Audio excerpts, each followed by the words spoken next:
Hare Krishna. Somebody can please lead the invocation prayers. Hare Krishna, Prabhu. I can do it. Yeah, go ahead, Prabhu. Om Jnanatimirandasya Jnananjana-Shalakaya Chakshurunmilitam Yena Tasmai Shri Guruve Namaha Shri Chaitanya Manobhishtam Sthapitam Yena Bhutale Swayam Rupa Kadamaham Dadati Swavadantikam Vandeyam Shri Guru Shri Yut Padkamalam Shri Gurun Vaishnavanshcha Shri Rupam Sagrajatam Saygana Raghunatha Pitam Tam Sajivam Sadvaitam Savdutam परिजन सहितम कृष्ण चैतन्य देवम श्री राधा कृष्ण पादान सगणा ललिता श्री विशाखान वितांश्च हे कृष्ण करुणा सिंधु दीन बंधु जगतपते गोपेश गोपिका कांते राधा कांत नमस्तुते तप्त कांचन गौरांगी राधे वृंदावनेश्वरी वृषभानु सुते देवी प्रणमामि हरिप्रिय वांछा कल्पतरुभ्यश्च कृपा सिंधुभ्यश्च च पतितानां पावनेभ्यो वैष्णवेभ्यो नमो नमः। जय श्री कृष्ण चैतन्य प्रभु नित्यानंद श्री अद्वैत गदाधर श्रीवासादि गौर भक्त वृंद हरे Krishna Krishna Krishna Hare Hare Hare Ram Ram Ram Hare Hare Krishna. Om Namo Bhagavate Vasudevaya. Om Namo Bhagavate Vasudevaya. Om Namo Bhagavate Vasudevaya. Hare Krishna. Thank you all for coming. So, quick announcement that from next week, for your this batch 3 and 4, the classes will switch to Sundays, 7 a.m. Toronto time. It will be India time, 5:30 p.m. I will send message in the WhatsApp group as well.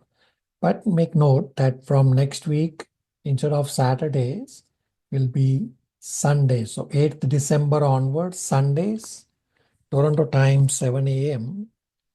India time, 5:30 p.m. So today, first, you all will answer questions that I had given last class. Then we will continue from Srimad Bhagavatam, Canto 1, Chapter 5, verse number 16 onwards, where the topic is appearance of pure devotion and its growth until prema. And then towards the end, I will also answer inquiries submitted by the devotees. So let's all first begin with you all answering questions. Let's do it quickly. We have a lot to cover.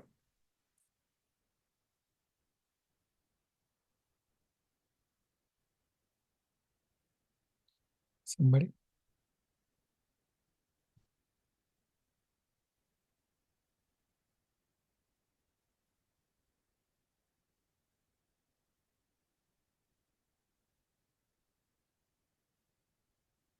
Hare Krishna, somebody quickly.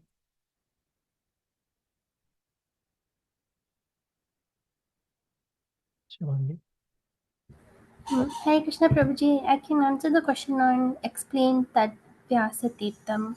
Yeah. So it means there's the difference between the devotees who are like the swans and then the materialistic people are compared to the crows because the crows like to consume garbage and the swans like to appreciate the natural beauty. That's it. Okay.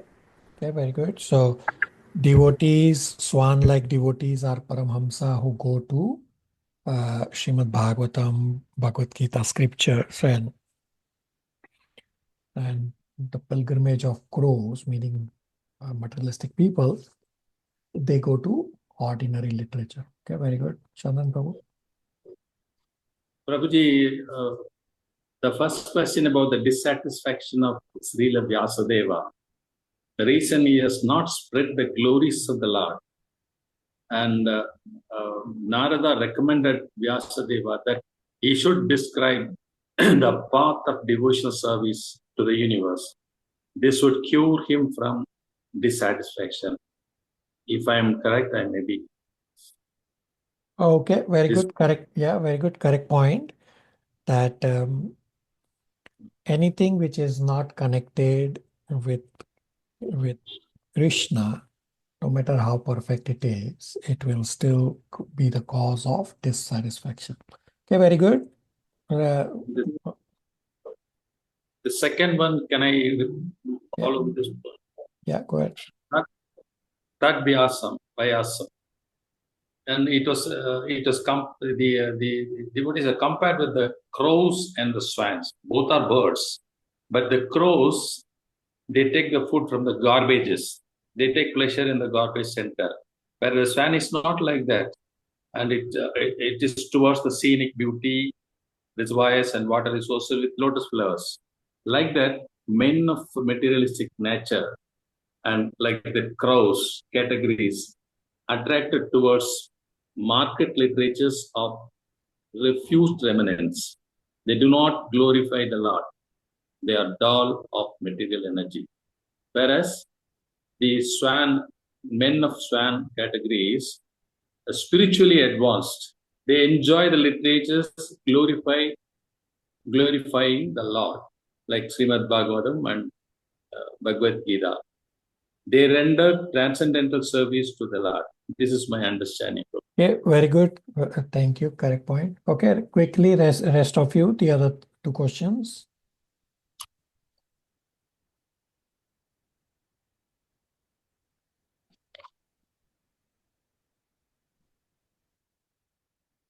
Somebody quickly. Everybody should take turns to answer these inquiries. Hare Krishna, I can say about the Jugupsidam, 1.5.15. Verily condemned. So, Narada Muni condemned Vyasadeva for writing Vedas into 4 parts. That encourages people to enjoy materially in the name of religion. Material activities in the name of pious. And the people are generally inclined to enjoy. So this is very dangerous. One should never be encouraged to make material plans for sense enjoyment. So this is a waste of energy, misguided civilization. And Lord incarnated himself as Buddha to decry the animal killing and stop the animal killing in the name of religion. So this is what was foreseen by Narada, and therefore he condemned such literature. Okay, very good. Last question. Somebody quickly.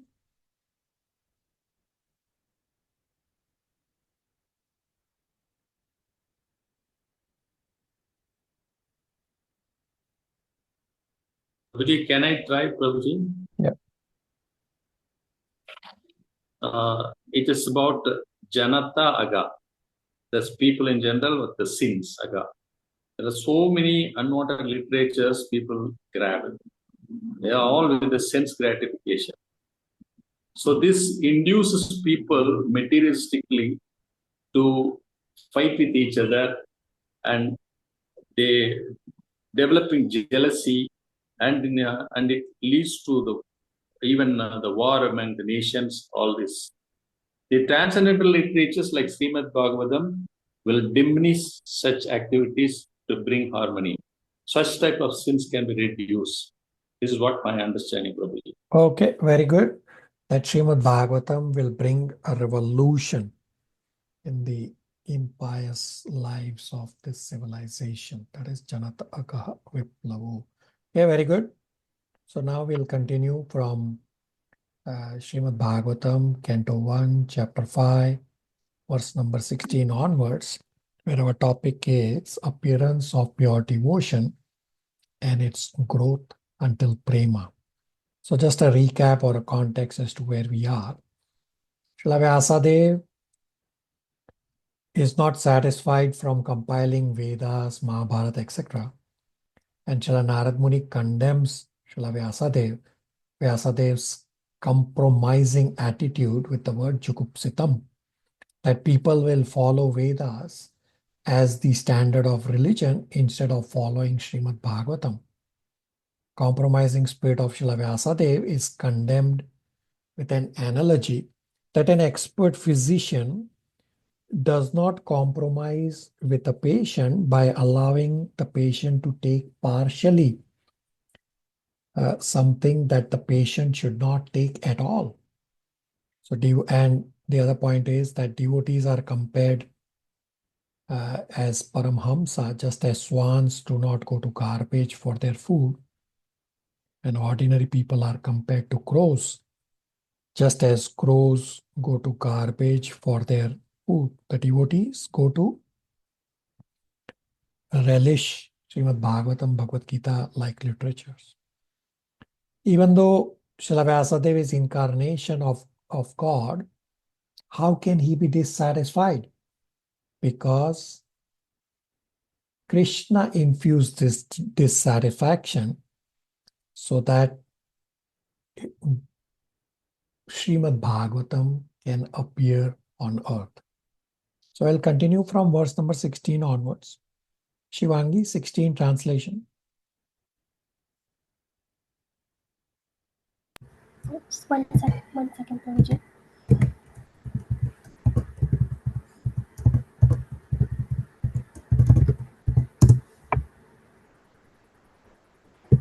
Hare Krishna, verse 16.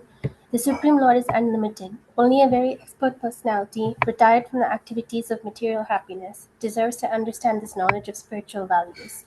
Therefore, those who are not so well situated, due to material attachment, should be shown the ways of transcendental realization by your goodness, through descriptions of the transcendental activities of the Supreme Lord. So Srila Narada Muni is saying that one's heart should be devoted to describing the glories of the Supreme Lord. Those who have given up material world, or one who is still attached, either way, if you are dedicated to glorifying activities of Krishna, then your heart will be satisfied. In next three verses from 17 to 19, Srila Narada Muni will glorify pure devotional service. Pragya, 17 translation.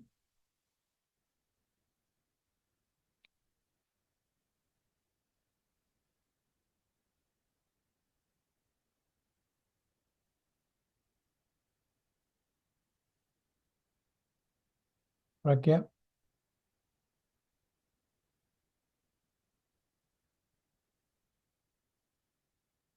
Hare Krishna Prabhuji. Text 18 Prabhuji or 19? 17. Sorry. Text 17.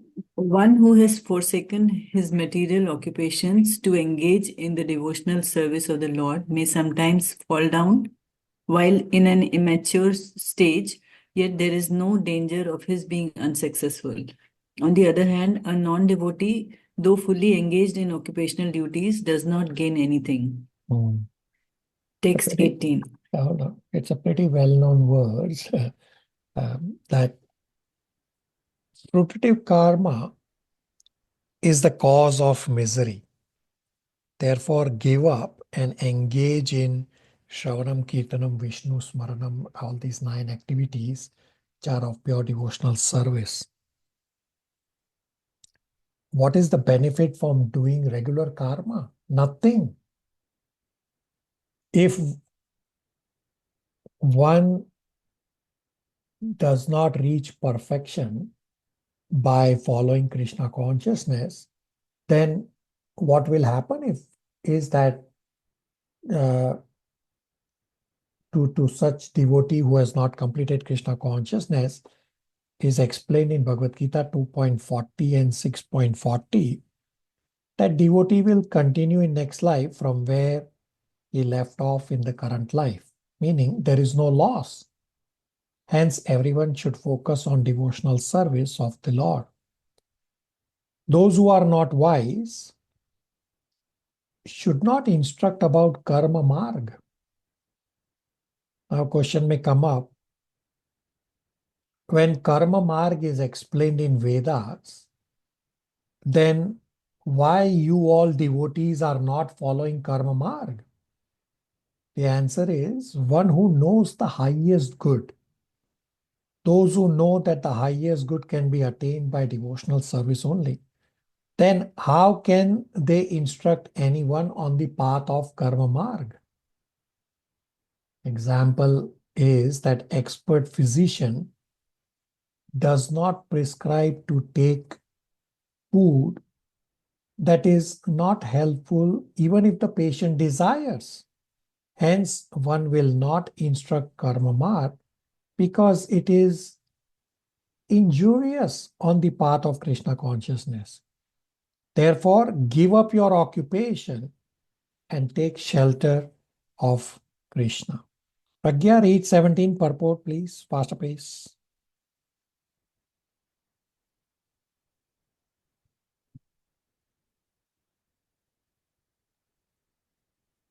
Hare Krishna Prabhuji. As far as the duties of mankind are concerned, there are innumerable duties.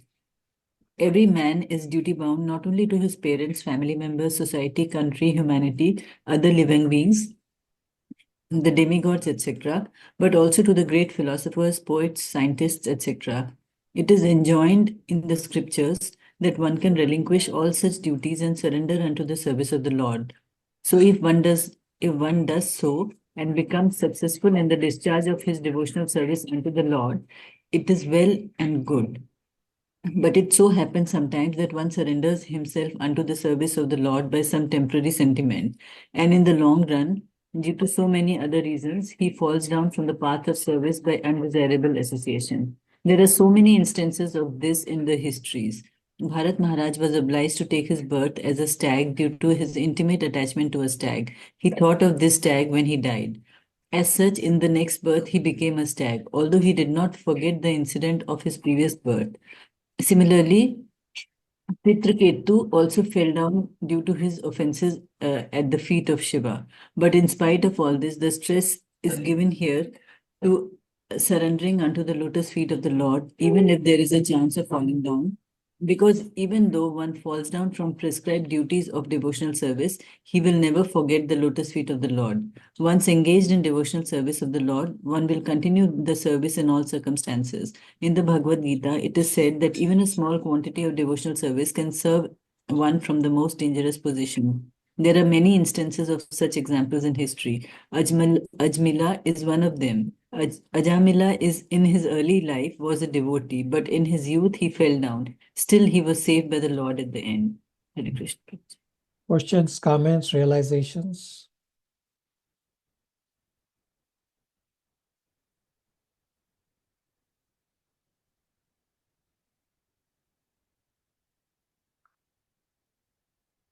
Matan Prabhu, verse 18 translation.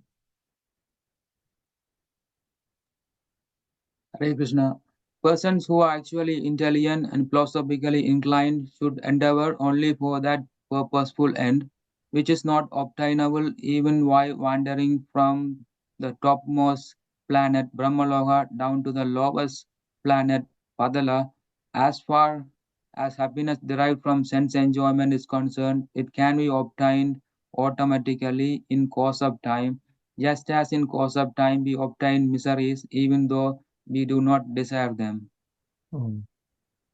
So wise men were not deluded by happiness in this life and next life. They are wise. Eating, mating, sleeping, defending are available even in animal life. And distress comes even if no one desires it. Therefore, do not focus on happiness and distress. Going back home, back to Godhead, should be the mission of everyone's life. Matan Prabhu, 18 purport, last 4-5 lines, starts with miseries and mixed happiness. The miseries and mixed happiness of all living beings are only of different degree and quality, but no one is free from the miseries of birth, death, old age, and disease. Similarly, everyone has his destined happiness also. No one can get more or less of these things simply by personal endeavor. Even if they are obtained, they can be lost again. One should not, therefore, waste time with these flimsy things. One should endeavor to go back to Godhead. That should be the mission of everyone's life. Questions, comments, realizations?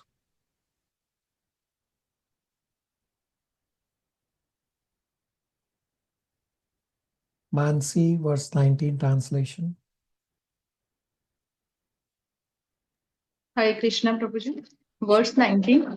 My dear Vyasa, even though a devotee of Lord Krishna sometimes fall down, somehow or other, he certainly does not undergo material existence like others, like fruitive workers, etc.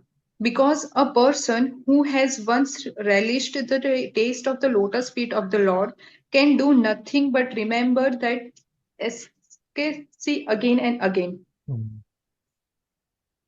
The servant of Mukunda will never return to the cycle of birth and death because they can remember, experience the happiness in association of devotees. For whatever be the reason, at least the devotee who has left and is coming back, it is the taste that is bringing him back to the lotus feet of the Lord. Then what to speak of advanced devotees who are constantly attached to lotus feet?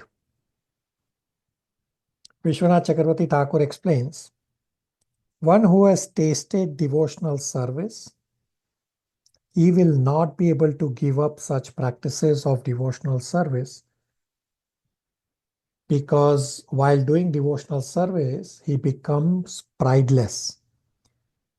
Therefore, after going away for some time, he still comes back to doing devotional service because he has that taste. He has developed that taste.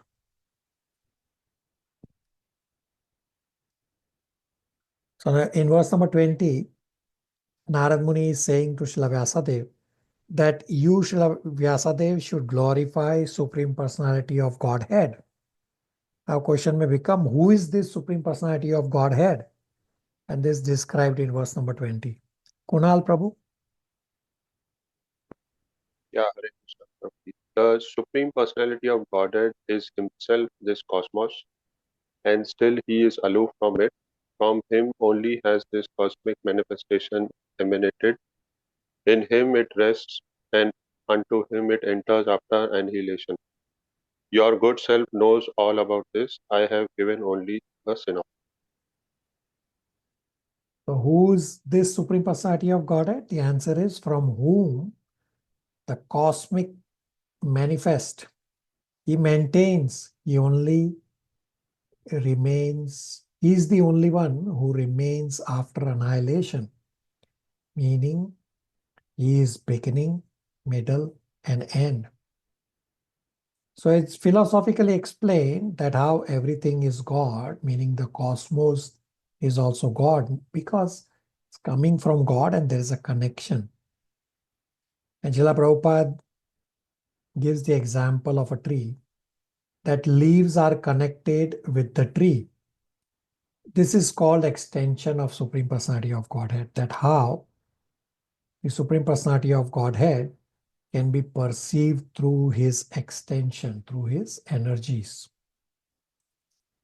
Because this cosmos is coming from him, hence the cosmos is non-different from him.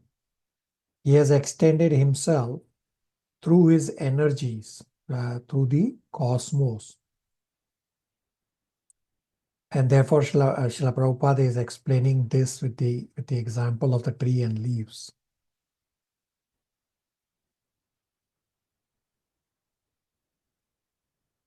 So the body is not hands and legs. Similarly, cosmos is God, but is still different from God. Therefore, Srila Narada Muni says to Srila Vyasadeva that glorify the Supreme Personality of Godhead. Kunal Prabhu, purport paragraph number 1. Yeah, Hare Krishna. For a pure devotee, the conception of Mukunda, Lord Sri Krishna, is both personal and impersonal. The impersonal cosmic situation is also Mukunda because it is the emanation of the energy of Mukunda. For example, a tree is a complete unit, whereas the leaves and the branches of the tree are emanated parts and parcels of the tree. The leaves and branches of the tree are also the tree, but the tree itself is neither the leaf nor the branches. The Vedic version that the whole cosmic creation is nothing but Brahman means that since everything is emanating from the Supreme Brahman, nothing is apart from him. Similarly, the part and parcel hands and legs are called the body, but the body as a whole unit is neither the hands nor the legs. The Lord is the transcendental form of eternity, cognition, and beauty, and thus the creation of the energy of the Lord appears to be partially eternal, full of knowledge and beautiful also. The captivated conditioned souls under the influence of the external energy Maya are therefore entrapped in the network of the material nature. They accept this as all in all, for they have no information of the Lord who is the primeval cause, nor have they information that the parts and parcels of the body being detached from the whole body are no longer the same hand or leg as when attached to the body. Similarly, a godless civilization detached from the transcendental loving service of the Supreme Personality of Godhead is just like a detached hand or leg. Such parts and parcels may appear like hands and legs, but they have no efficiency. The devotee of the Lord Srila Vyasadeva knows this very well. He is further advised by Srila Narada to expand the idea so that the entrapped conditioned souls may take lessons from him to understand the Supreme Lord as the primeval cause. Correct. Yeah, very good. Questions, comments, realizations?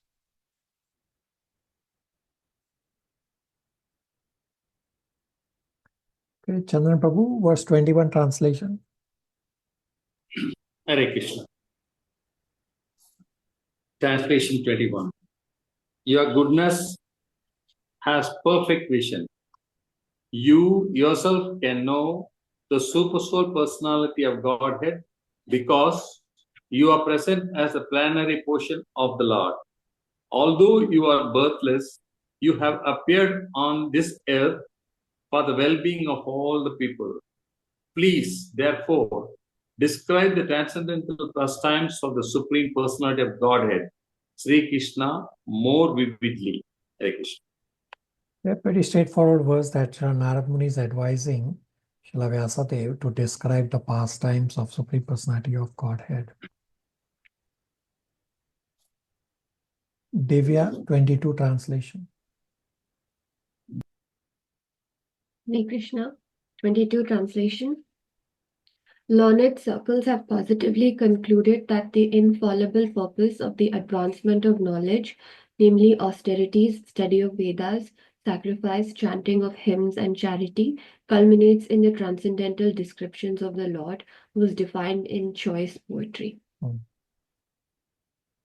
the result of karma, penance, jnana, vairagya, mystic yoga, charity, dharma can be easily achieved by devotee through bhakti. Here's a question for everyone. Does anybody remembers a verse from Bhagavad Gita which is similar to verse 22 and what I just described? That all these activities can be attained by bhakti only. Anybody remembers?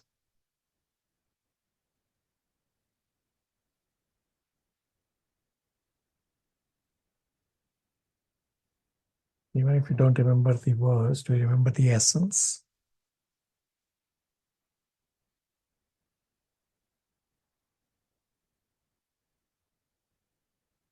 Yes, no, forgetfulness of everything that we study.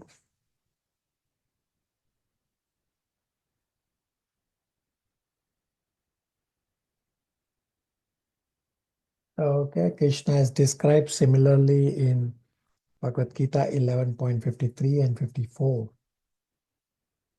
So some people take the path of karma, some perform penances, Some cultivate jnana, some cultivate vairagya, some take the path of mystic yoga, some do charity.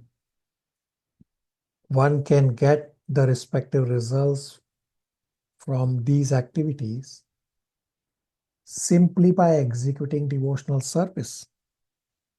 This is the conclusion established by wise people.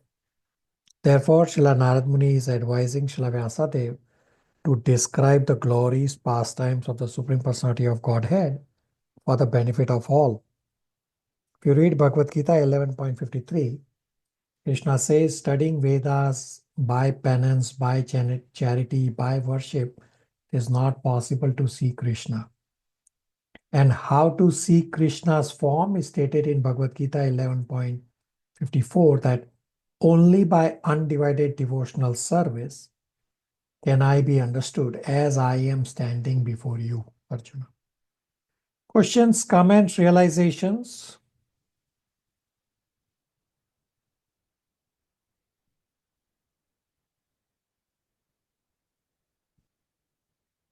Yeah, I have lots of silence today. So,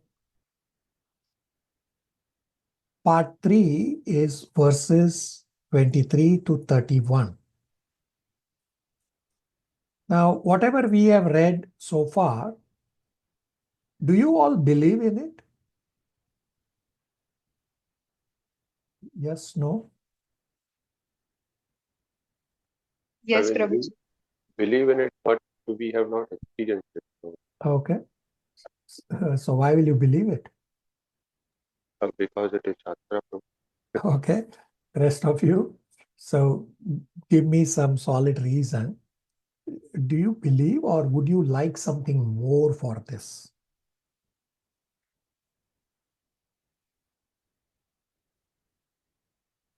Rest of you? Yes, no, silence.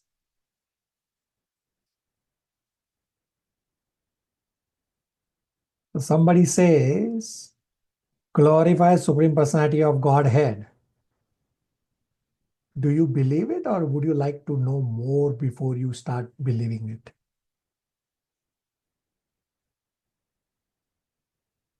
Prabhuji, if possible, can be still more explained. Okay. Rest of you, I have silence from many of you today. Prabhuji, Prakya, go ahead.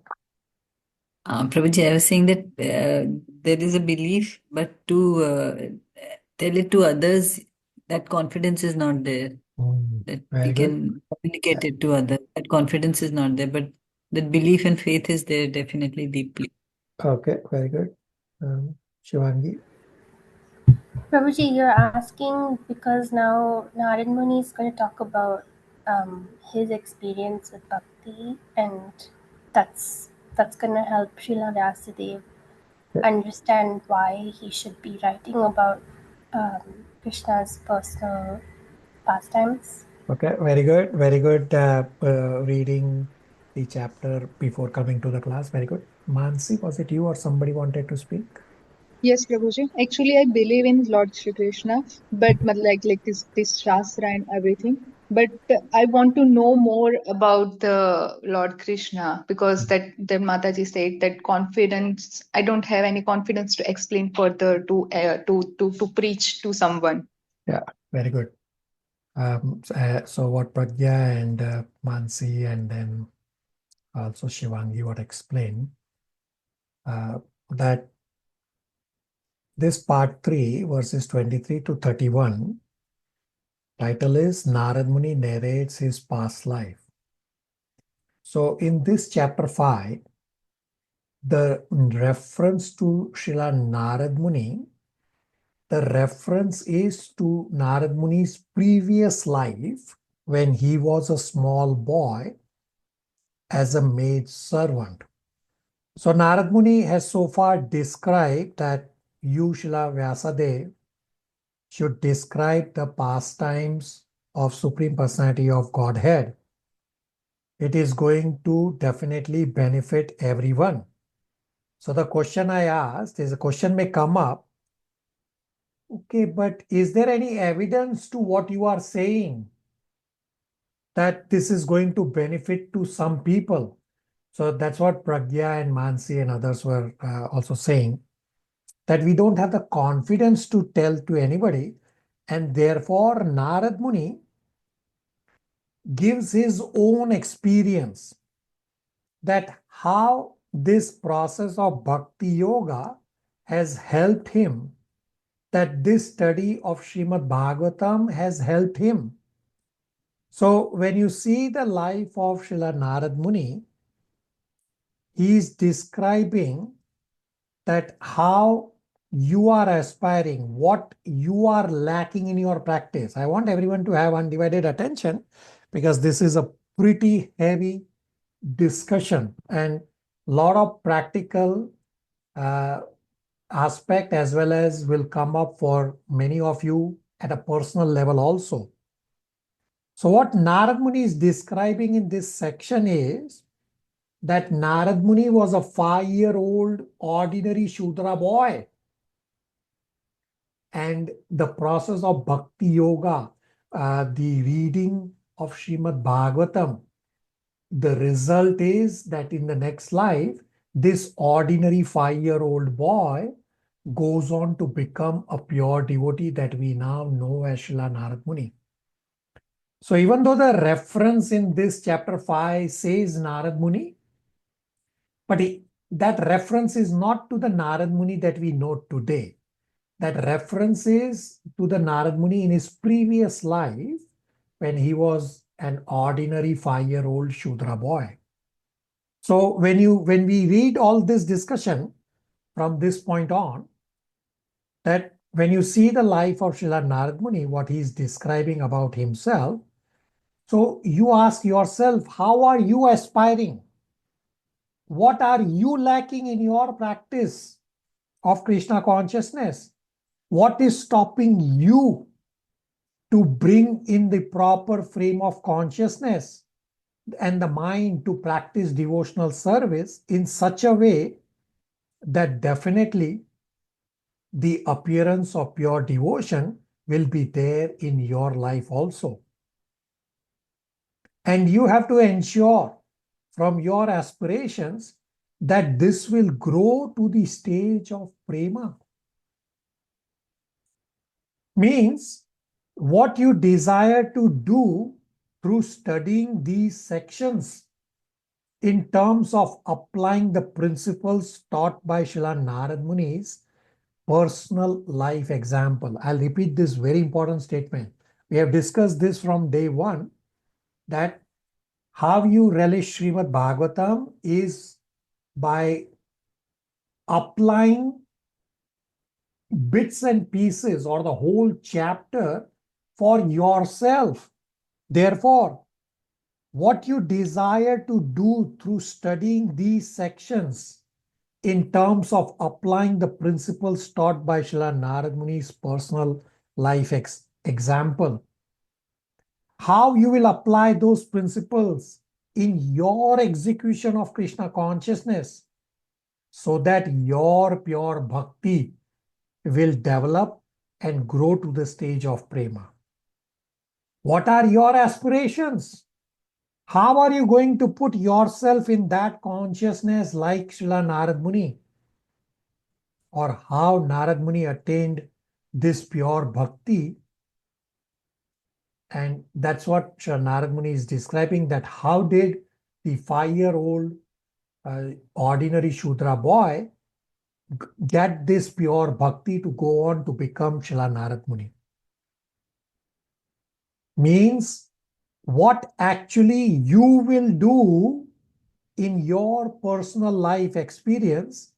This is a completely personal section. And this should help you to explain to others also that, look, there is a live example that a 5-year-old Shudra, ordinary Shudra boy, by following Krishna consciousness, by following Srimad Bhagavatam, by doing service to pure devotees, he goes on to become a pure devotee that we today know as Srila Narada Muni. Everybody on the same page, just with the prelude of this part 3?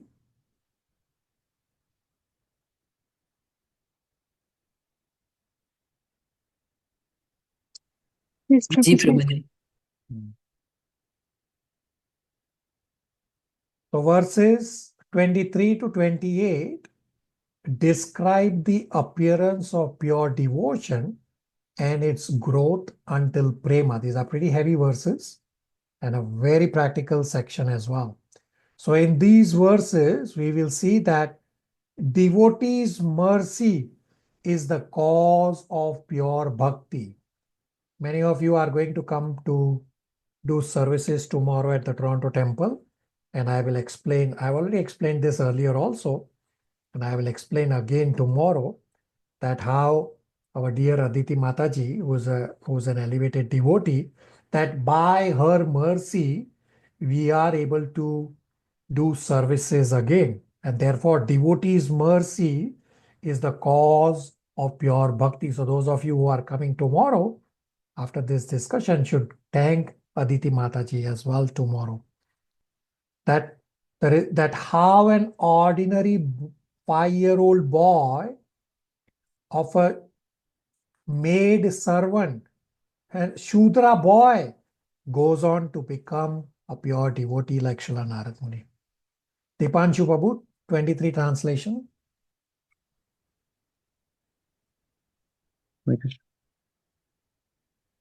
O Muni, in the last millennium, I was born as the son of a certain maidservant engaged in the service of Brahmanas who were following the principles of Vedanta. When they were living together during the 4 months of the rainy season, I was engaged in their personal service. Hare Krishna. So here Narad Muni's ID is not Narad Muni. Narad Muni is in his previous life that he is an ordinary 5-year-old boy of a maid servant. The Bhakti Vedantas, meaning pure devotees, were so kind that they engaged the 5-year-old boy in their direct service. That even though the 5-year-old boy is not qualified person, the 5-year-old boy in his who is Narad Muni in his previous life was allowed to serve the Bhakti Vedantas. And you can observe this practically that when, say, spiritual masters visit some temple, they will engage small children to bring books, etc., or just pass on leaflets. And this way, the spiritual master is blessing the small children, just as the Bhakti Vedantas blessed Srila Narada Muni in his previous life. Dipanshu Prabhu, purport from the start, and I will pause you. The wonder of an atmosphere surcharged with devotional service to the Lord is briefly described herein by Sri Narada Muni. He was the son of the most insignificant parentage. He was not properly educated. Still, because his complete energy was engaged in the service of the Lord, he became an immortal sage. Such is the powerful action of devotional service. The living entities are the marginal energy of the Lord, and therefore they are meant for being properly utilized in the transcendental loving service of the Lord. When this is not done, one situation is called Maya. Therefore, the illusion of Maya is at once dissipated as soon as one's full energy is converted in the service of the Lord instead of in sense enjoyment.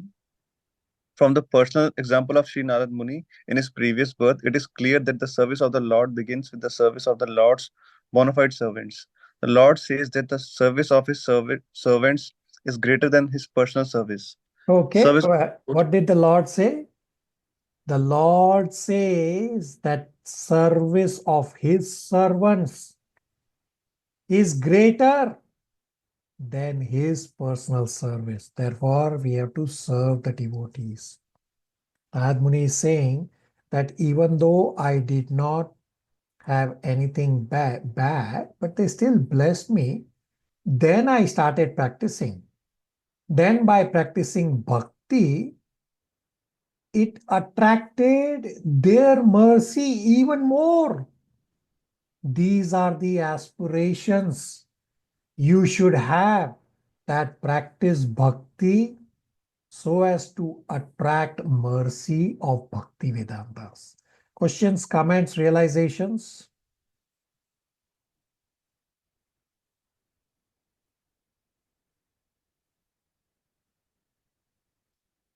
Okay, verse number 24. We have discussed this multiple times. In verse 24, Narad Muni is speaking of the qualities he had as a small child in his previous life, meaning Narad Muni was very disciplined. Brijesh Prabhu, verse 24 translation.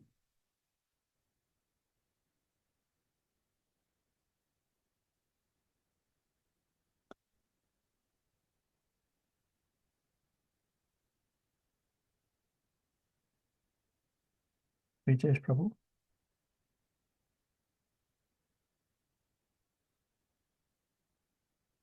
Meghna Gupta, 24 translation.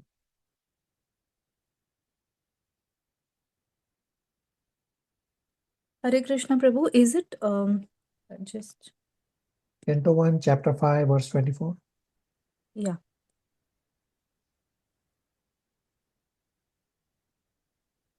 Chapter 5, verse 24.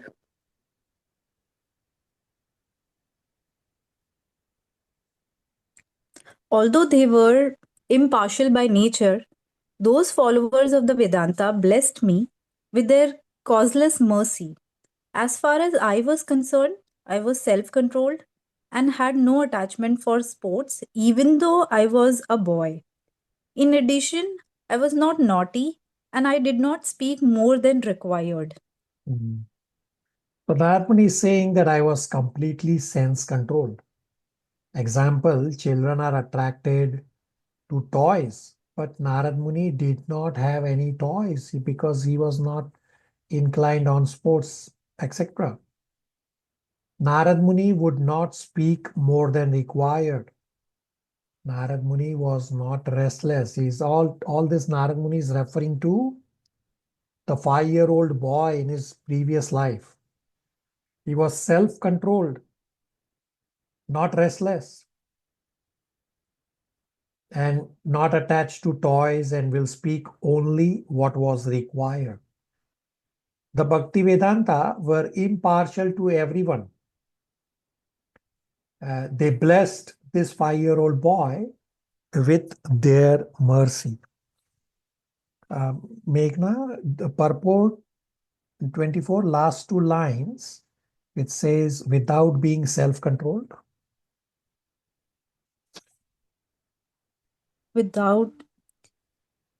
I was self-controlled and had no attachment for sports, even though I was a boy. In addition, I was not naughty and I did not speak more than required. Yeah, the purport last two lines, without being self-controlled. Okay.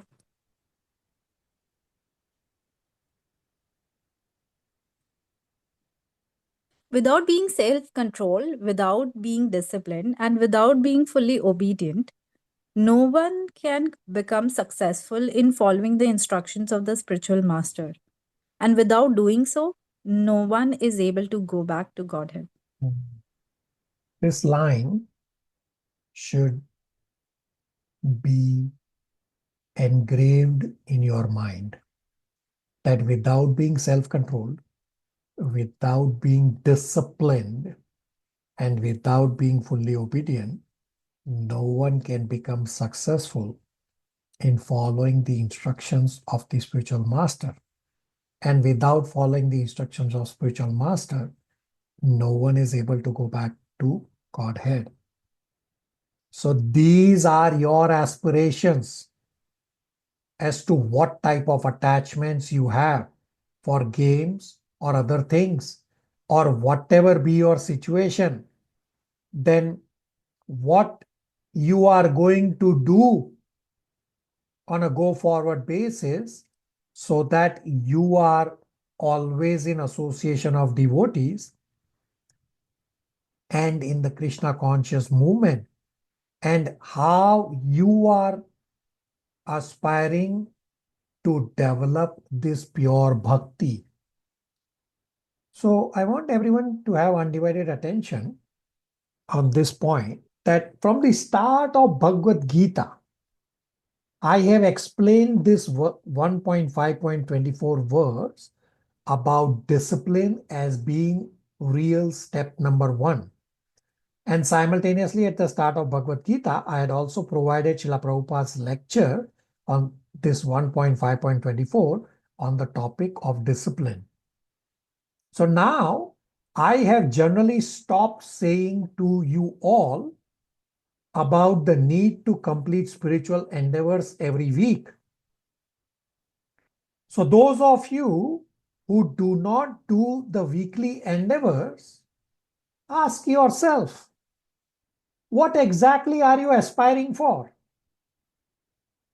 If spirituality is your priority, or at least if you want spirituality to be your priority, then the discipline should be to complete the spiritual endeavor every week as soon as possible, rather than waiting for end of day Wednesday deadline. And if you miss a class, listen to the class recording as soon as possible, plus send me at least one striking point and at least one inquiry. So ask yourself, are you following this consistently? The day I previously used to remind, that week everyone does the spiritual endeavors right away. And from the following week, everyone is back to their laziness routine. So ask yourself, where is the transformation? Not to mention, I only give 2 to 4 questions every week. In theory, there are many more questions that I can give you. Plus, I am not giving you Srila Prabhupada's lecture to listen to also for Srimad Bhagavatam classes. So the spiritual endeavors that I give you are significantly less than what it should be, and still not everyone is endeavoring. So ask yourself, what exactly are your aspirations? That you are coming to this class to put a tick mark? You are not going to get much benefit. You are getting benefit, but only a tiny benefit. Therefore, discipline is real step number 1. Questions, comments, realizations?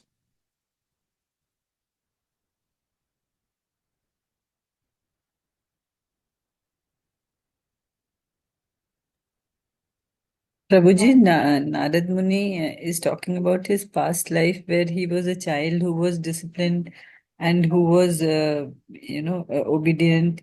But I think the child itself must have been a devotee to have got birth like that child in his previous life. He must have done something good. Because this child is also not normal. This is a blessed child. So you are correct that bhakti continues life after life after life. But no matter how much bhakti you have done, take any ordinary 5-year-old boy. Is he like self-controlled, does not like toys? So what Narada Muni is saying is that you are required this discipline to elevate yourself on the path of spirituality. Yes, you are correct that this child is definitely a unique child. Pragya? Ji Prabhuji, because if our children are not liking toys or not being naughty, then we would find that they are not normal. We will take them to a doctor probably. Yeah, so depends on, I mean, some children may not have certain liking. But here Narada Muni is showing the positive liking also. That, okay, he did not have liking for toys, etc. But what exactly was he using his time? He was using his time to serve pure devotees. That was his aspiration. So there's a difference. Pragya? Ji Prabhuji. Divya? Hare Krishna Prabhuji, I'm trying to understand, is Narad Muni saying that the Bhakti Vedantas would not have even shown their mercy if he already didn't possess these characteristics? Or is he saying that because he had these qualities, that is why the mercy was effective? Like it was able to translate into pure love of God. It grew to that level. Very good inquiry. So Bhakti, I described that Bhakti Vedanta, meaning pure devotees, are impartial to everyone. They will bless everyone they meet. But what was the difference for Narad Muni? When they blessed the 5-year-old boy, and when Narad Muni, meaning the 5-year-old boy, practiced what they were teaching him, that attracted the mercy even more. That's the difference. Otherwise, Bhaktivedantas are impartial to everyone. They will bless everyone. But when somebody is practicing, then they say, oh, look, he is aspiring to elevate himself. Let me give him more mercy. Divya? Yes, Prabhuji, thank you. Okay, rest of you, what are your aspirations, or at least what you will aspire on a go-forward basis? Silence. I have silence from many of you.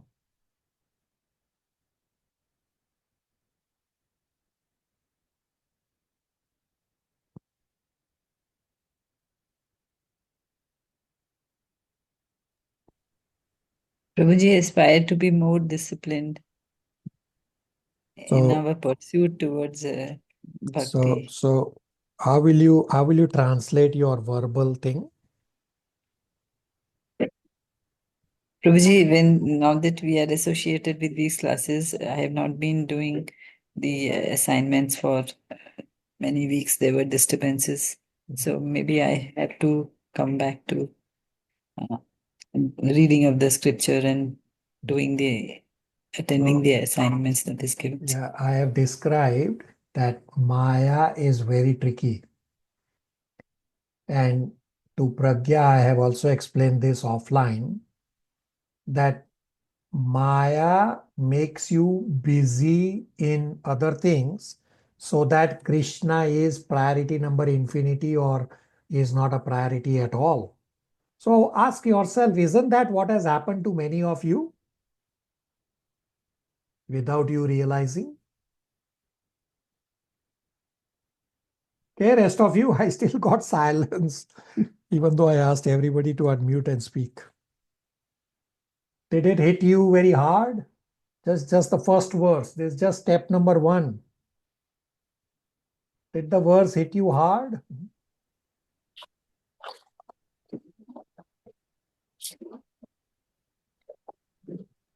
Yes, Prabhuji, it hurts a very strongly.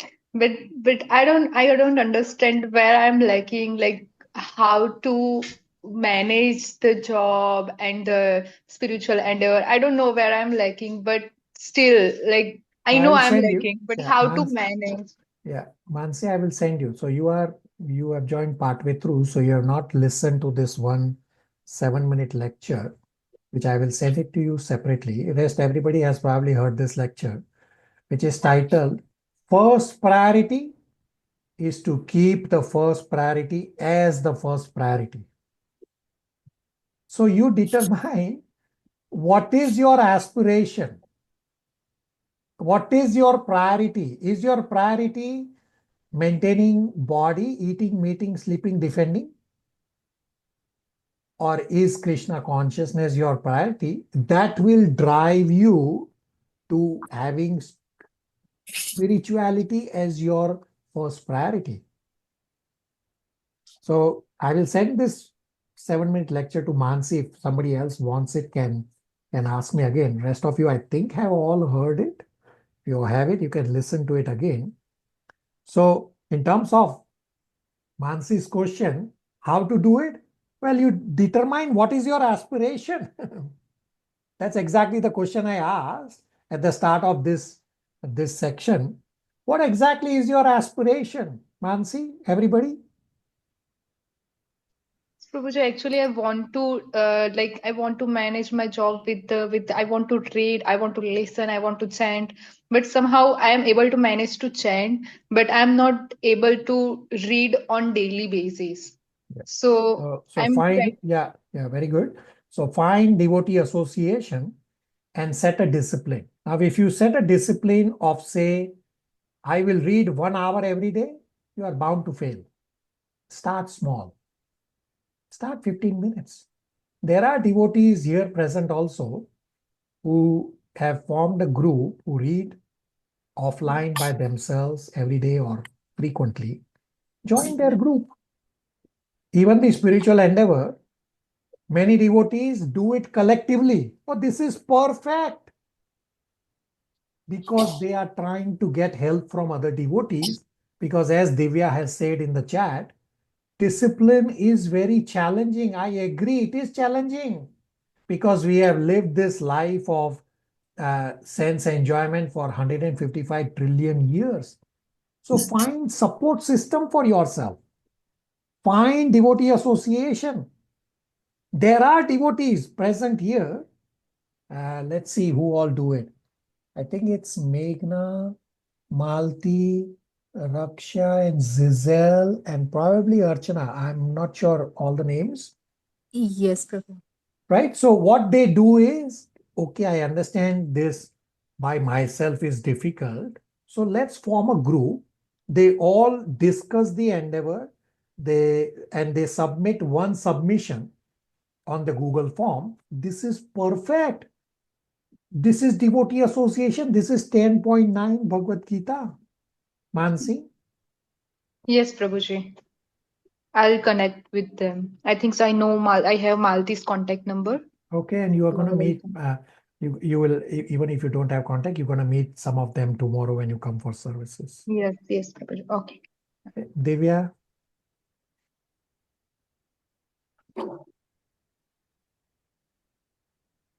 Yes, Prabhuji. The discipline is difficult. It is difficult, but there is possibility to find support system for it. Correct, Prabhuji. I mean, in one way, I'm lucky I have Shivangi, so Yeah, okay. it's very helpful. Yeah. Divya and Shivangi being sisters, they can always do it together. Yeah, very good.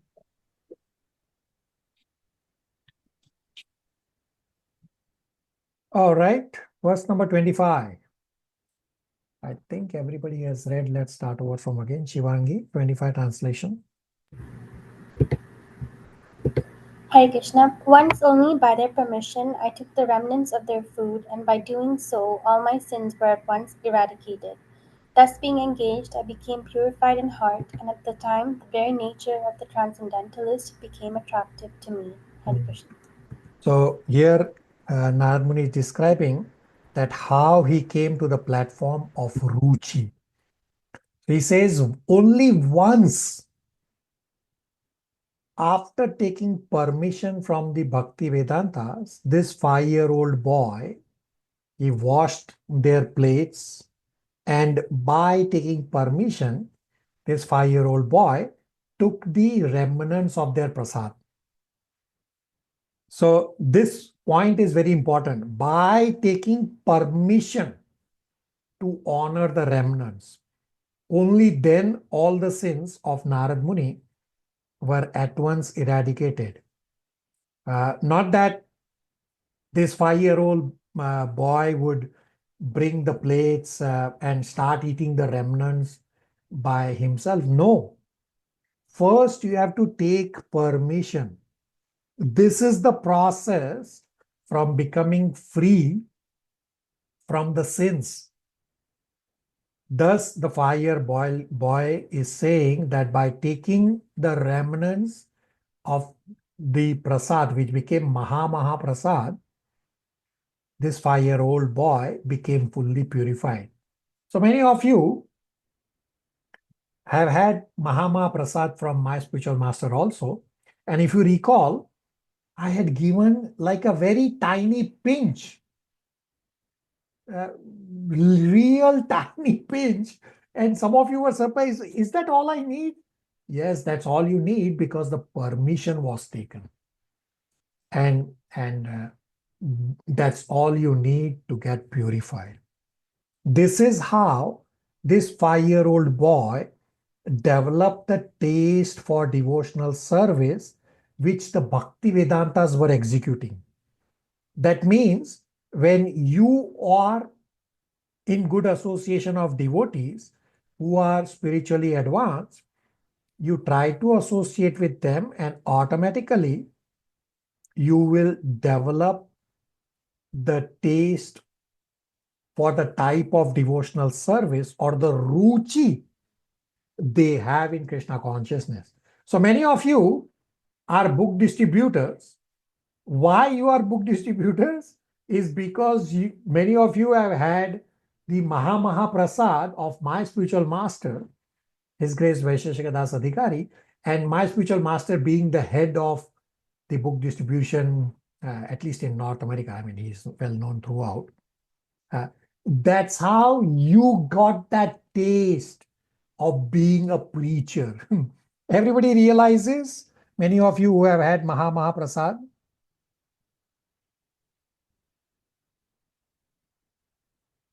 I recall at least. Yes, Prabhuji. I recall Shivangi and Divya, at least Vimal Prabhu, I recall. Who else? Yes, Prabhuji. Yes, Prabhuji, I was there too. Okay, Malti also, yeah, very good. Okay. Shivangi, read the purport quickly. Verse 25 purport. Pure devotion is as much infectious, in a good sense, as infectious disease. A pure devotee is cleared from all kinds of sins. The personality of Godhead is the purest entity, and unless one is equally pure from the infection of material qualities, one cannot become a pure devotee of the Lord. The Bhaktivedantas, as above mentioned, were pure devotees, and the boy became infected with their qualities of purity by their association and by eating once the remnants of the foodstuff taken by them. Such remnants may be taken even without permission of the pure devotees. There are sometimes pure pseudo-devotees, and one should be very much cautious about them. There are many things which hinder one from entering devotional service, but by the association of pure devotees all these obstacles are removed. The neophyte devotee becomes practically enriched with the transcendental qualities of the pure devotee, which means attraction to the personality of Godhead's name, fame, qualities, pastimes, etc. Infection of the qualities of the pure devotee means to imbibe the taste of pure devotion always in the transcendental activities of the personality of Godhead. This transcendental taste at once makes all material things distasteful. Therefore, a pure devotee is not at all attracted by material activities. After the elimination of all sins or obstacles in the path of devotional service, one can become attracted, one can be steady, one can develop perfect taste, one can have transcendental emotions, and at last one can be situated on the plane of loving service of the Lord. All these stages develop by the association of pure devotees, and that is the purport of this stanza. The first line in the purport is the crux, that pure devotion is infectious in a good way, that you get infected by the devotion of the pure devotees. Questions, comments, realizations?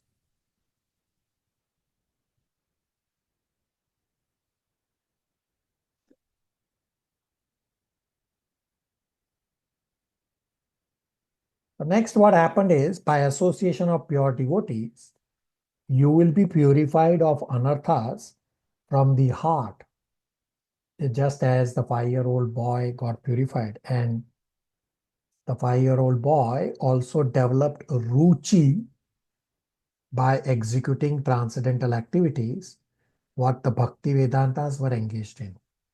So one way is to choose a group of devotees discuss pure Krishna conscious activities without any ulterior motives. This can be pure devotee association. So reading Srila Prabhupada books is also associating with pure devotees. So just few minutes ago, the example I gave to Mansi, that the group of devotees who get together and discuss the endeavor or whatever the topic they are discussing from the scripture, that becomes pure devotee association. Can you imagine what you have been doing is pure devotional association? Everybody realizes, at least those who have been doing this endeavor.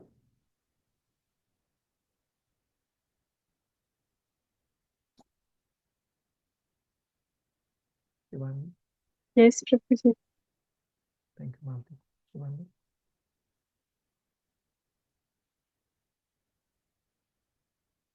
Shivangi, unmute.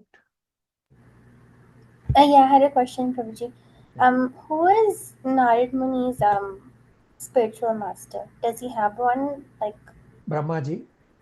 So if you go to Bhagavad Gita, the disciplic succession page, which is the last page of introduction, and the page before chapter 1, the disciplic succession is given. okay. And it's right there that the previous one is Brahmaji to Narad Muni. If you read, it starts, first is Krishna, from Krishna, next is Brahmaji, and number 3 is Narad Muni. So Brahmaji is the spiritual master of Narad Muni, as well as in this cycle, Brahmaji is also the father of Narad Muni. So this will get covered in later cantos about the life of Narad Muni and Brahmaji, but I have briefly described. Shivangi?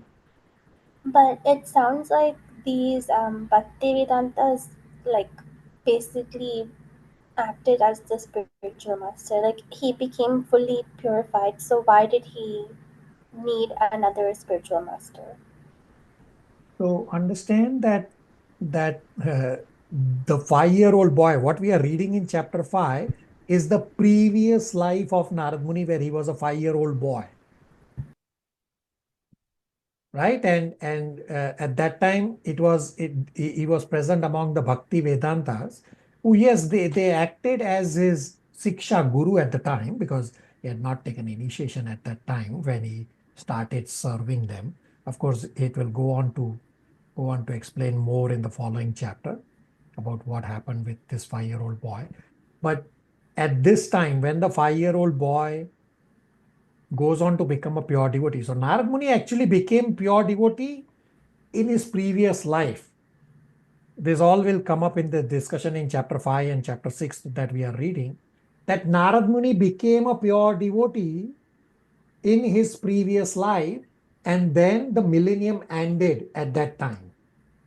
And everybody goes into the womb of Mahavishnu, and in the next day of Brahmaji, when everybody comes out, this 5-year-old boy, who was already a pure devotee, comes out as the son of Brahma, and also is Brahmaji is also the spiritual master. Shivangi? Okay. Thank you, Prabhuji. Yeah, I gave you a little preview of what discussion is coming up in this chapter 5 and chapter 6. All right. So next day in verse 26-27, the next stage of asakti and bhava is described. Pragya, 26-27 translation.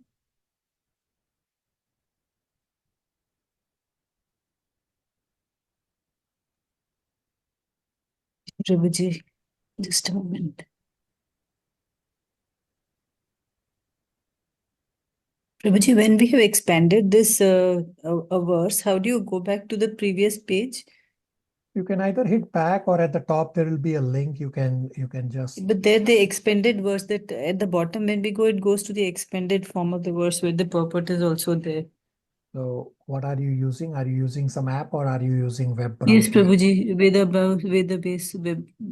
.io in. So on the top of the page, you can just, so if you have this, and at the top you can just change what you want the verse. Okay, Prabhuji.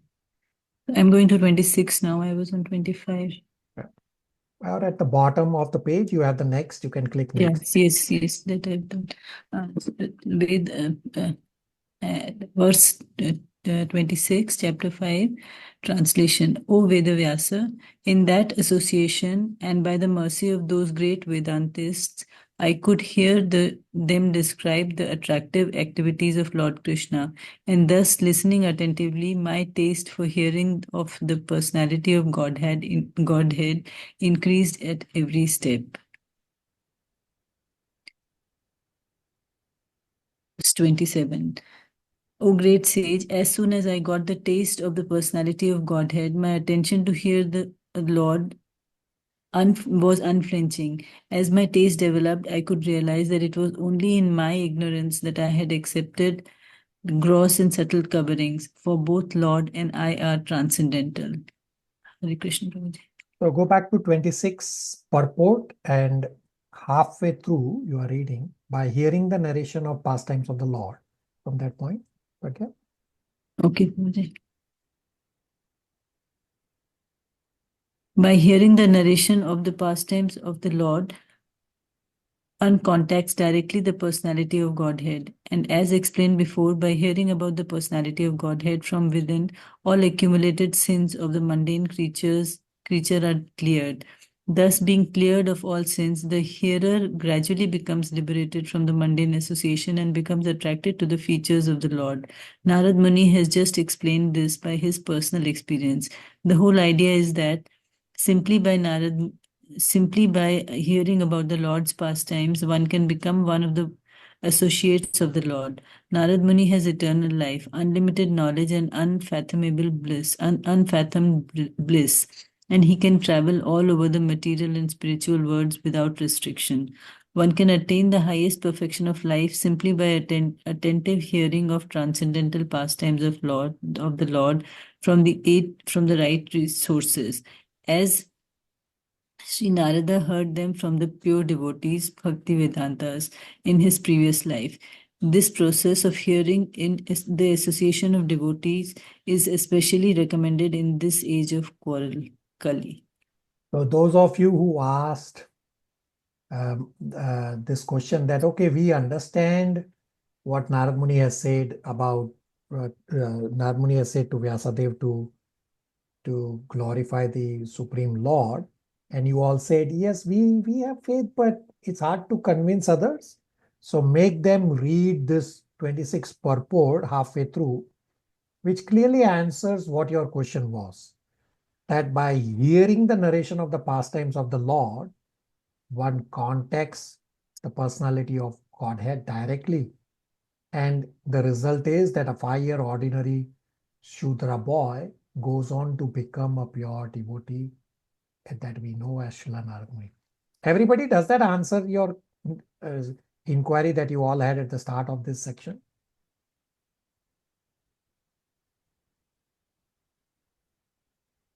Ji Prabhuji, and thank you for this association. Rest of you, does that answer the inquiry?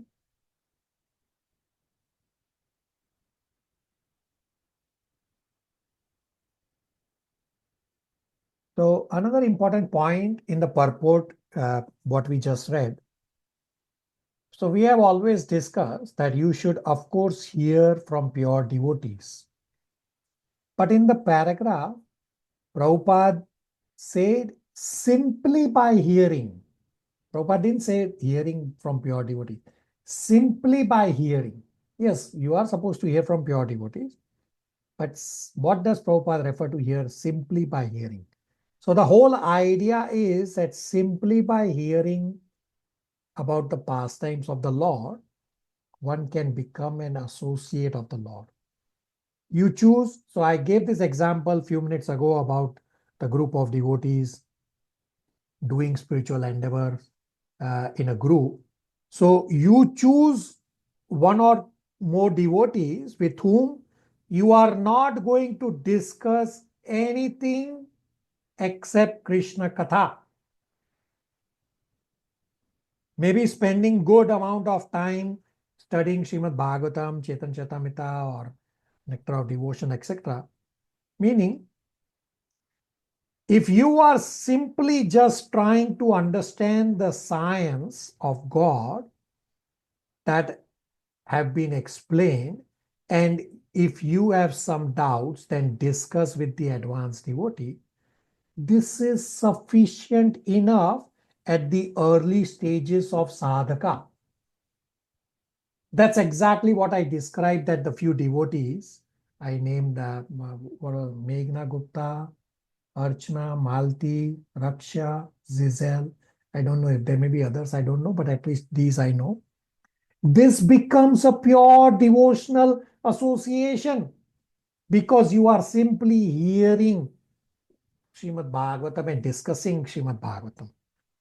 So wherever one may be, if they start associating with devotees and commit themselves to the process of Shravanam, Kirtanam, Vishnu Smaranam, the 9 processes, their purification is guaranteed because bhakti does not need any background. There is no ban on who can and cannot practice devotion. Purification is very, very quick when you follow all these steps. So what's the problem? The problem is, I don't want purification.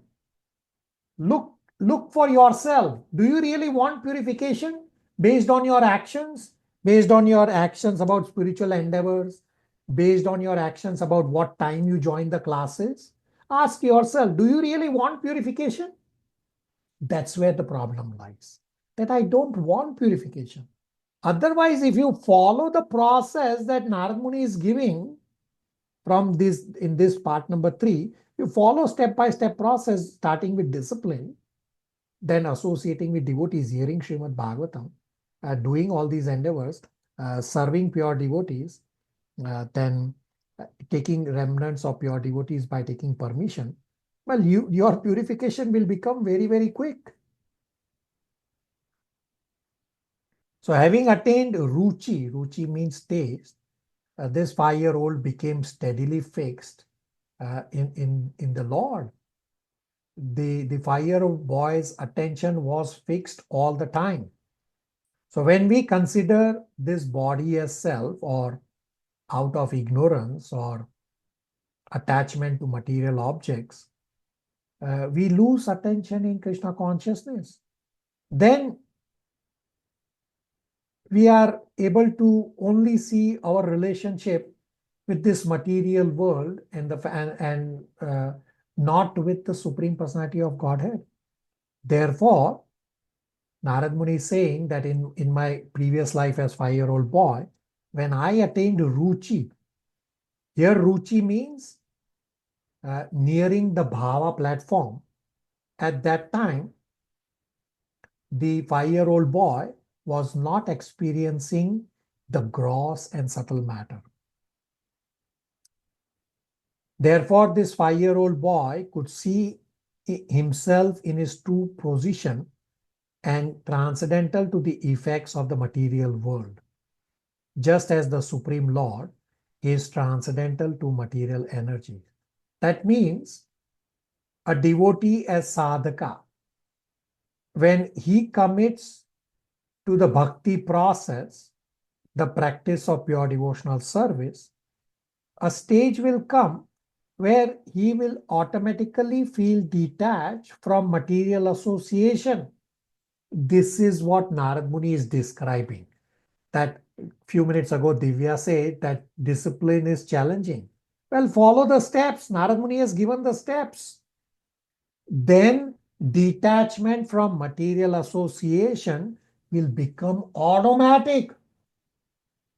So executing pure devotional service, Narada Muni says that my attachment for material things gradually reduced when he was a 5-year-old boy.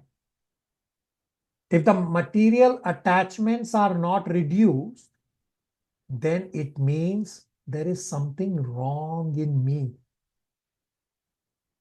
Why something wrong in me? Is because the practice of bhakti yoga is pure.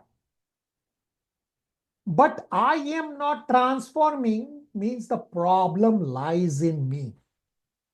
Therefore, I described a few minutes ago with the verse 24 discussion about discipline, that ask yourself, what exactly is your aspiration by the fact that you all are not endeavoring what you are supposed to endeavor. So another example is that right now, we all are studying this Srimad Bhagavatam verse.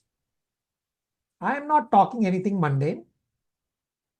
I'm not talking mundane. I'm not thinking anything mundane. Therefore, this is pure practice. That means after reading this Srimad Bhagavatam, even if it is for some time, if this impression remains in my mind, that is a good sign. But if this impression does not remain in my mind for a single moment, that is not a good sign. Therefore, what message I send after the class ends?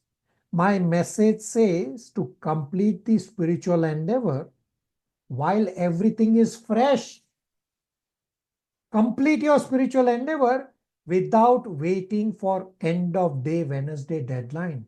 I am not making this up. It comes directly from scriptures.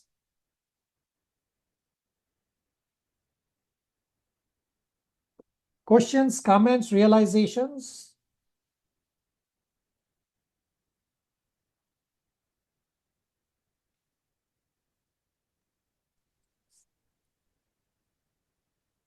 Hare Krishna, Prabhu. Hare So, Krishna. actually, I just wanted to know the purport that you are referring to, where Narad Muni has listed all the steps to be disciplined.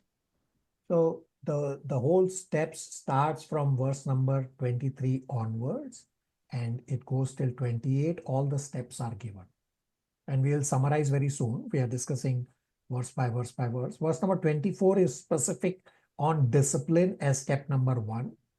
And then he has described all these in the purports, and acharyas have further explained and as explanation for all these verses, which I am Okay, describing thank you. what I have heard from acharyas. Thank you, Prabhu. So I'll give you the example of our dear Mother Jija, who is also present here, in terms of this remembering whatever we discuss in class. So many of you have seen Mother Jija make drawings. What Mother Jija does is that whatever she hears in the classes, she remembers and makes drawing. This is perfect example. Now you all may not have the ability to draw, but you can at least write down in terms of what you heard and what you understand and what you realize, to recall and remember whatever discussions we have had in our classes. Is it doable for everybody?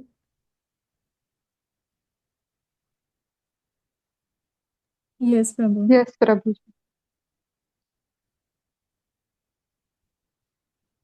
I got silence from rest of the devotees.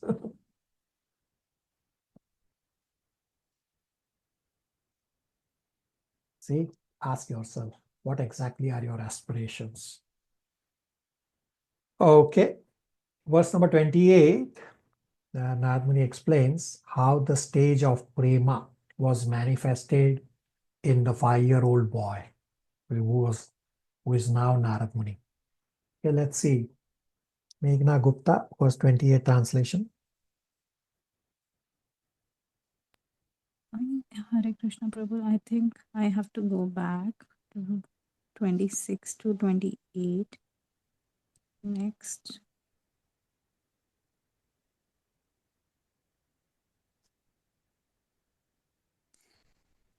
Verse 28. Thus, during 2 seasons, the rainy season and autumn, I had the opportunity to hear these great souled sages constantly chant the unadulterated glories of Lord Hari. As the flow of my devotional service began, the coverings of the modes of passion and ignorance vanished. So Srila Prabhupada is saying to associate with unadulterated devotee. You get a chance to hear the unadulterated glories of the Lord. When devotees' motives are perfectly pure, at that time, he will be able to describe unadulterated glories of the Lord. So question will come up, or question may be in your mind. Why am I engaged in Krishna conscious activities? The answer is, I want to be happy because I am suffering. So another question will follow that, do you think that reading, chanting, reading Srimad Bhagavatam is so that you will be free from suffering? But you are not realizing that these activities can grant you love of Godhead. And I am wondering why I am suffering. That I should do devotional service to end my suffering, removing my condition of life. No. Therefore, Srila Prabhupada is saying that the flow of devotional service is so potent that any onlooker also becomes liberated, which is also explained in Nectar of Devotion, that how neophyte gets liberated from passion, ignorance, simply by the association of pure devotees. Therefore, your aspiration for Krishna conscious activities should be to attain love of Godhead, not just to get out of the miseries of material world. Meghna, read purport faster pace, please. 28. 28 purport. Transcendental loving service for the Supreme Lord is the natural inclination of every living being. The instinct is dormant in everyone, but due to the association of material nature, the modes of passion and ignorance cover this form time immemorial. If by the grace of the Lord and the great soul devotees of the Lord, a living being becomes fortunate enough to associate with the unadulterated devotees of the Lord and get a chance to hear the unadulterated glories of the Lord, certainly the flow of devotional service takes place like the flow of a river. As the river flows on till she reaches the sea, similarly, pure devotional service flows by the association of pure devotees till it reaches the ultimate goal, namely, the transcendental love of God. Such a flow of devotional service cannot stop. On the contrary, it increases more and more without limitation. The flow of devotional service is so potent that any onlooker also becomes liberated from the influence of the modes of passion and ignorance. These two qualities of nature are thus removed, and the living being is liberated, being situated in the original position. I'll summarize now. We have discussed this heavy topic. I'll summarize the stages of prema. So Srila Narada Muni describes from his own life experience that how devotees' mercy is the cause of pure bhakti, and how such mercy helped him from a 5-year-old Shudra boy reach the stage of prema and go on to become a pure devotee, Srila Narada Muni, that we know today. So first is qualities. Srila Narada Muni explains his qualities that in his previous life as a child of an ordinary maid servant, he was very disciplined, was self-controlled, no attachment for sports, not naughty, did not speak more than required, because without being disciplined, without being obedient, cannot follow instructions of a spiritual master. And without following instructions of spiritual master, cannot attain love of Godhead. Next is sadhu sangha and service. That from personal example of Srila Narada Muni in his previous life, service of the Lord begins with service of Lord's bona fide servants. By getting association and serving the Bhakti Vedantas, Srila Narada Muni got the taste to hear Krishna Katha in his previous life, resulting in that 5-year-old boy coming to the platform of pure bhakti. Therefore, Srila Narada Muni is saying that devotee's mercy is the cause of pure bhakti. Next step is bhajana kriya. That when Bhakti Vedanta offered their mercy to the 5-year-old boy, and then this 5-year-old boy practice of such bhakti attracted even more of the mercy of Bhakti Vedantas. This is what Divya had asked just a few minutes ago. Next step is anartha nivriti to ruchi. So the process to become free from sins is to take the remnants of prasadam of pure devotees with their permission. This way, the 5-year-old boy became purified.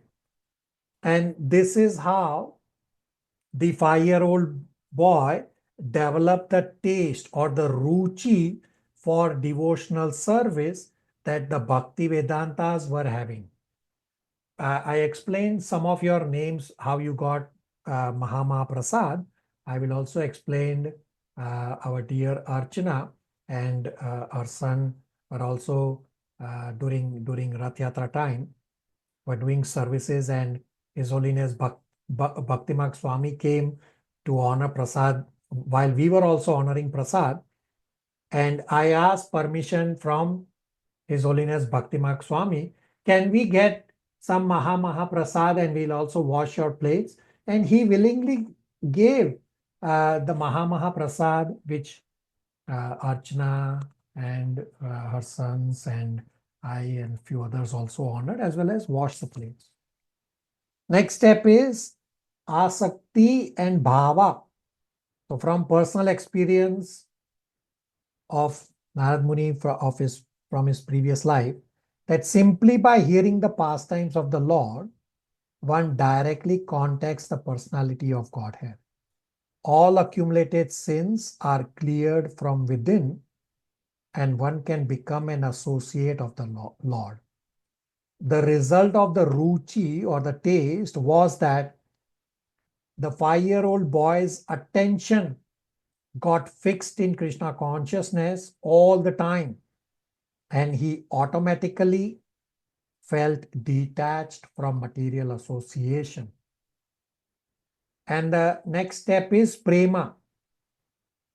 The result of association of unadulterated devotees, that those who are pure, totally free from material contamination, plus hearing the glories of the Lord from such unadulterated devotees, is that one becomes free from the modes of passion and ignorance, and the stage of prema gets manifested. This is how Srila Narada Muni came to the stage of prema from an ordinary 5-year-old Shudra boy of a maid servant. I will pause here for any questions, comments, realizations.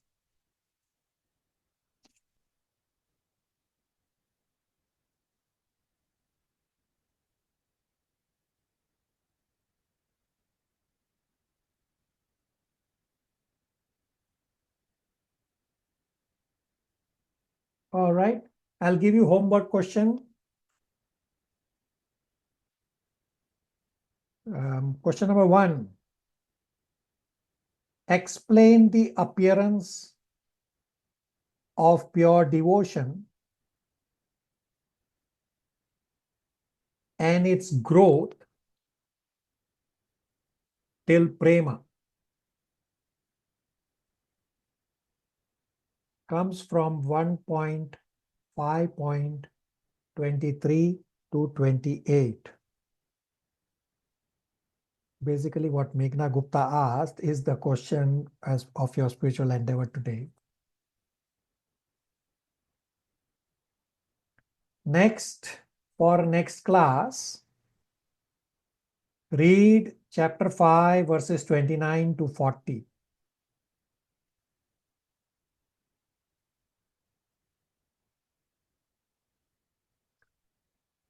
So the next is optional for you to think about.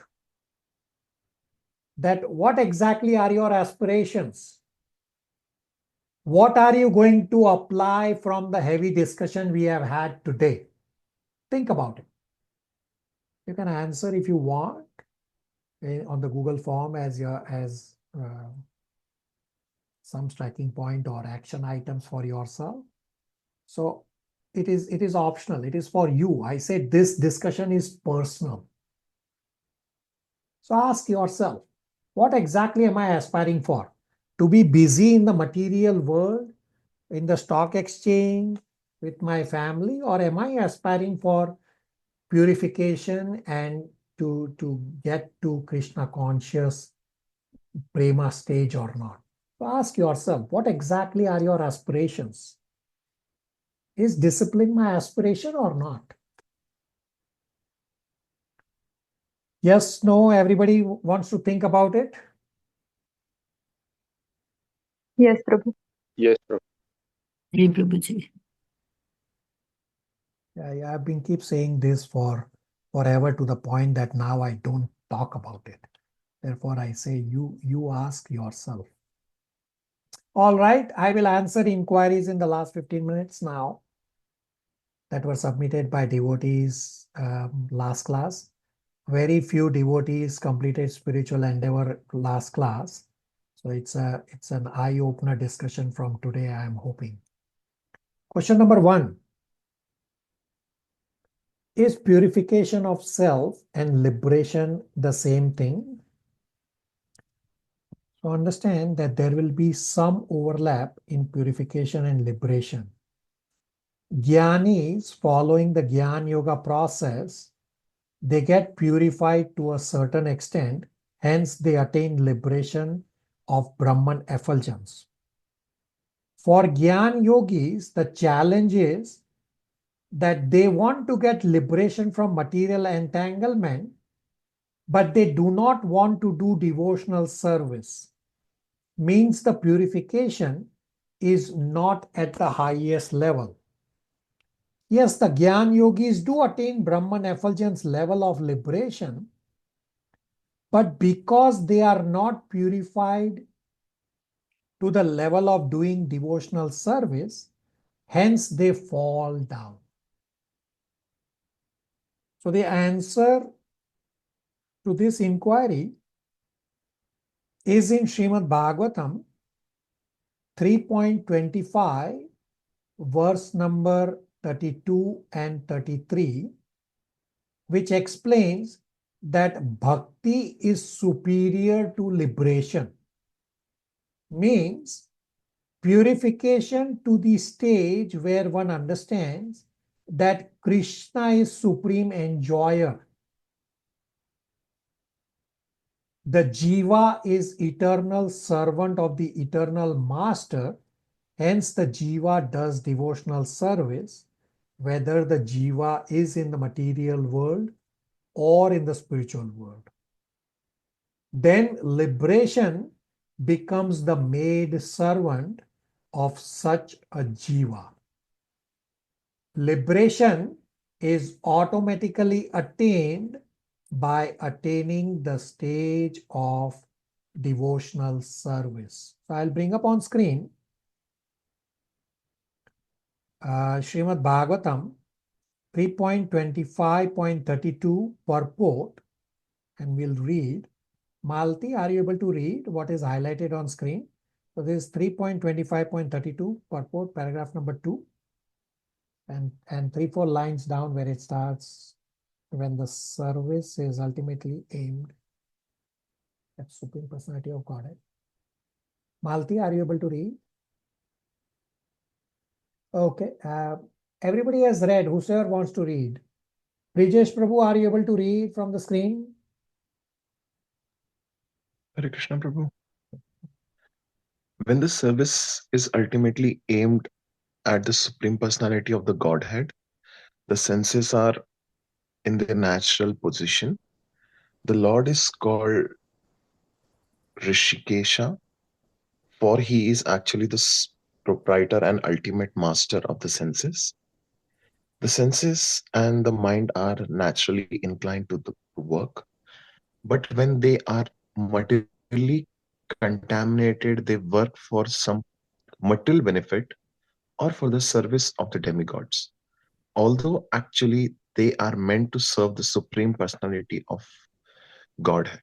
The senses are called Risika, and the Supreme Personality of the Godhead is called Rishikesha. Indirectly, all the senses are naturally inclined to serve the Supreme Lord. This is called Bhakti. Kapila Deva said that when the senses, without desire for the material profit or other selfish motives, are engaged in the service of the Supreme Personality of Godhead, one is situated in devotional service. That spirit of service is far better than Siddhi, salvation. Bhakti, the inclination to serve the Supreme Personality of the Godhead, is in a transcendental position far behind than Mukti or liberation. Thus, Bhakti is a stage after liberation. Unless one is liberated, one cannot engage the sense in the service of the Lord. When the senses are engaged either in the material activities of the sense gratification or in activities of the Vedic injunctions, there is some motive. But when same senses are engaged in the service of the Lord and there is no motive, that it is called any animita and is the natural inclination in the mind. The conclusion is that when the mind, without being deviated either by Vedic injunctions or by material activities, is fully engaged in Krishna consciousness or devotional service to the Supreme Personality of the Godhead, it is far better than the most aspired for liberation from material entanglement.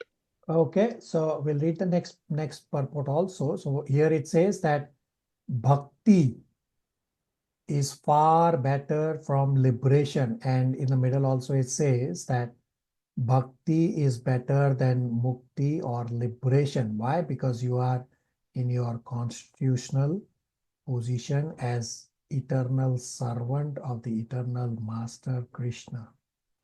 Okay, let's read the next paragraph, next 3.25.33. Whoever wants to read the full purport, faster pace, please. Quickly. Prabhuji, may I? Go ahead. Bhakti is in a far higher position than mukti because person's endeavor to get liberation from material engagement is automatically served in devotional service. The example is given here that the fire in the stomach can digest whatever we eat. If the digestive power is sufficient, then whatever we can eat will be digested by the fire in the stomach. Similarly, a devotee does not have to try separately to attain liberation. That very service to the Supreme Personality of Godhead is the process of his liberation, because to engage oneself in the service of the Lord is to liberate oneself from material entanglements. Sri Bilav Mangal Thakur explained this position very nicely. He said, if I have unflinching devotion unto the lotus feet of the Supreme Lord, then Mukti or liberation serves me as my maidservant. Mukti, the maidservant, is always ready to do whatever I ask. For a devotee, liberation is no problem at all. Liberation takes place without separate endeavor. Bhakti is therefore better than mukti or or the impersonalist position. The impersonalists undergo severe penances and austerities to attain mukti, but the bhakt simply engages himself in bhakti process, especially in chanting Hare Krishna, Krishna Krishna, Hare Hare, Hare Ram, Ram Ram, Hare Hare. Immediately develops control over the tongue by engaging it in chanting and by accepting the remnants of food offered to the personality of Godhead. As soon as the tongue is controlled, naturally all other senses are controlled automatically. Sense control is the perfection of the yoga principle, and one's liberation begins immediately as soon as he engages himself in the service of the Lord. It is confirmed by Kapil Deva that bhakti or devotional service is Garyasi, more glorious than Siddhi liberation. Hare Krishna Prabhuji. The bhakti is more glorious than liberation. Does that answer the inquiry, Divya? Hare Krishna Prabhuji, so you're saying that there are two kinds of purification. So the karmis and the jnanis are doing one level of it, and then people in bhakti are doing purification and developing love of God at the same time. Correct. Correct. Okay. Thank you, Prabhuji. All right. Second and last question for today. Second question, a series of questions. So 5,000 years ago, the original Veda was divided into 4 parts: Sama, Atharva, Rig, and Yajur. So question is, what is described in original Veda? So understand that Vedas are at Karma Kanda level. Sama Veda is the glorification. Samaveda contains beautiful verses that glorify the higher beings. Rig Veda contains many verses that are for invocation, is generally used to invoke the Vedic devtas for fire sacrifices.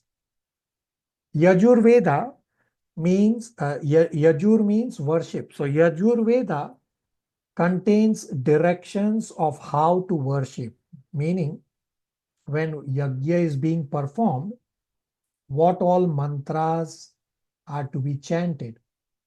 And Atharva Veda has procedures for everyday life and is the knowledge storehouse of Atharvans. Next question is why Sri Krishna was not glorified in the original Veda as the Supreme Lord. So Krishna is glorified in Vedas. The essence of Vedas is to know Krishna as Purushottama. We have discussed this in Bhagavad Gita, chapter 15, verse 16, 17, and 18, in the 3 Shloki Gita. It is just that the Vedas are huge. For some may take more than one lifetime to read and further lifetimes to understand and implement. And the initial part of the Vedas is the flowery language. So people get enamored that by following Vedas, that they will be able to go to heaven and enjoy. Hence, they don't bother to come to the concluding part of Vedas, which explains that Krishna is Purushottama. And the essence of Vedas is to do devotional service to Krishna. They just get hung up on the initial part, which is largely at Karma Kanda. I explained that Vedas are at Karma Kanda level, the flowery language. Third question is that why did Srila Vyasadeva divide the original Veda into 4 parts? So we already discussed here in Srimad Bhagavatam, Canto 1, Chapter 4, that Srila Vyasadeva saw the anomalies of Kali Yuga, and per Srimad Bhagavatam 1.1.10, that people in Kali Yuga have short memory, short lives, less intelligence.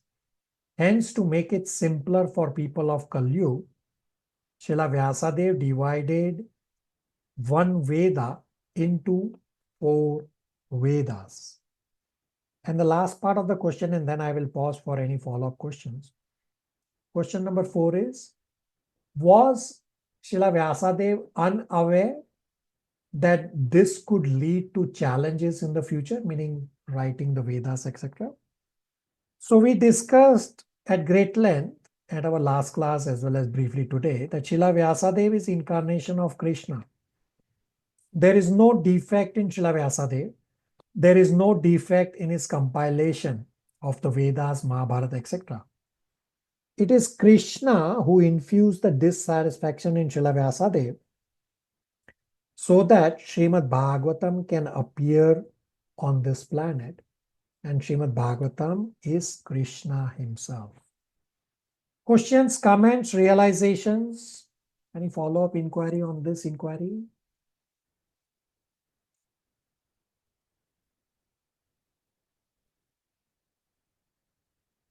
Krishna, I have a question. Yeah. So, demigod worship, which Veda does it come under? So it is one Veda. It get divided into so many. So it will be, I don't know specifically the exact which Veda, but there will be components in all Vedas. So as I explained, that Samaveda has verses to glorify higher beings. The higher beings include demigods also. Rig Veda has invocation mantras for fire sacrifices. Well, that will also have verses for demigod also. And Yajur Veda is largely focused on worship. That also will contain processes on how to worship a particular demigod. So it's not one place, it's all over. Matan Prabhu? Yeah, okay, thank you. Everybody on the same page? All right, I will bring up striking points on screen. There are 2 slides. This is slide number 1. Take a snapshot.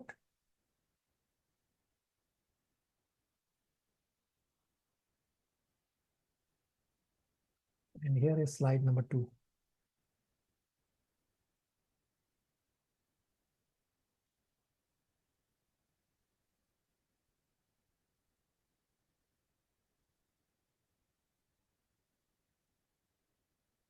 Questions, comments, realizations? We are just getting close to 12:15 p.m. here in Toronto time.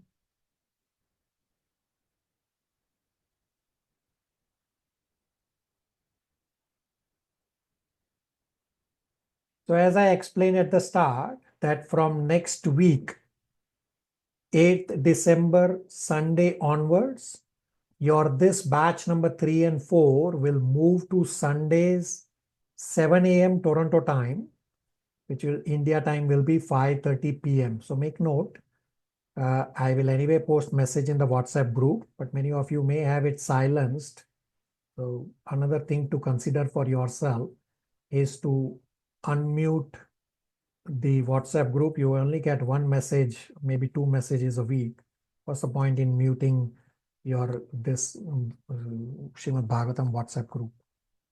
So from next week, this batch number 3 and 4 will move to Sunday. So 8th December, Sunday onwards, time will be Toronto time 7 a.m.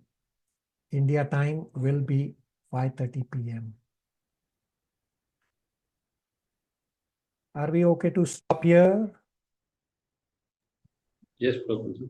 Okay. Hare Krishna. Hare Krishna. Thank you, everybody. Thank everyone. you. Hare Krishna Prabhu, thank you. Hare Krishna, everybody. Hare Krishna. Hare Krishna, everyone.